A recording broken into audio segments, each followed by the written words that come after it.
বাঘ যখন ছাগলের মতো চড়ে বেড়ায় তখন বুঝতে হয় পদত্যাগের তোড়জোড় করছেন।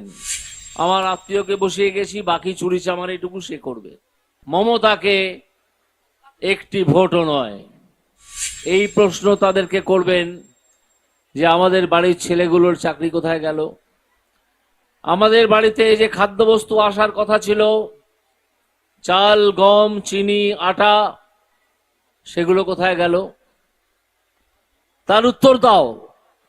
সেই উত্তর দিতে এই তৃণমূল কংগ্রেসের যে দালালরা ভোট চাইতে আসবে তাদেরকে জিজ্ঞাসা করবেন।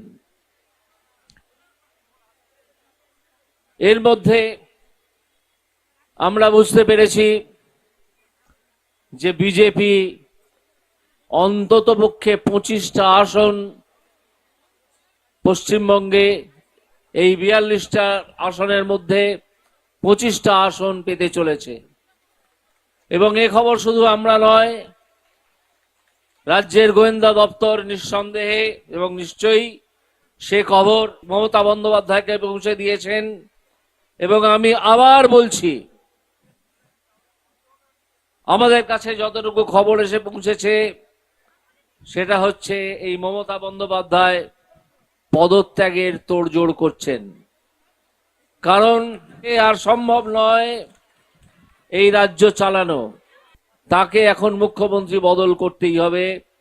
এবং সেই জায়গায় তিনি একজন চুরির রাজাকে বসিয়ে যাবেন, যিনি তার নিকট আত্মীয়। যে আমি এবার চুরি করে চলে গেছি হিমালয়, আমার আত্মীয়কে বসিয়ে গেছি, বাকি চুরি চামার এটুকু সে করবে।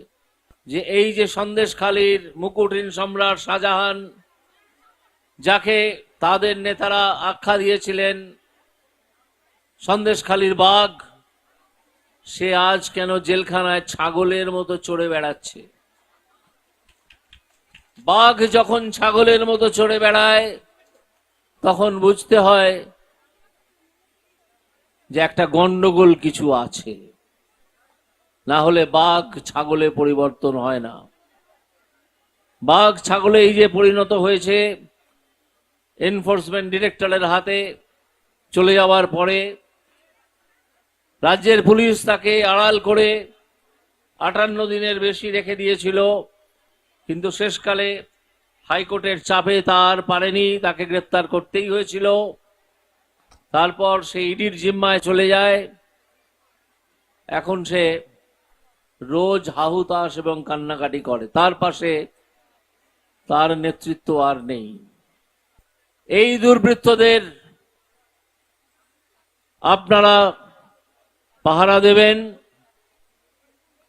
যাতে কেউ একটা ভোটও জাল ভোট দিতে না পারে, বা একটা ভোটও অন্যভাবে ফলস ভোট দিতে না পারে মৃত মানুষের নামে বা অনুপস্থিত মানুষের নামে।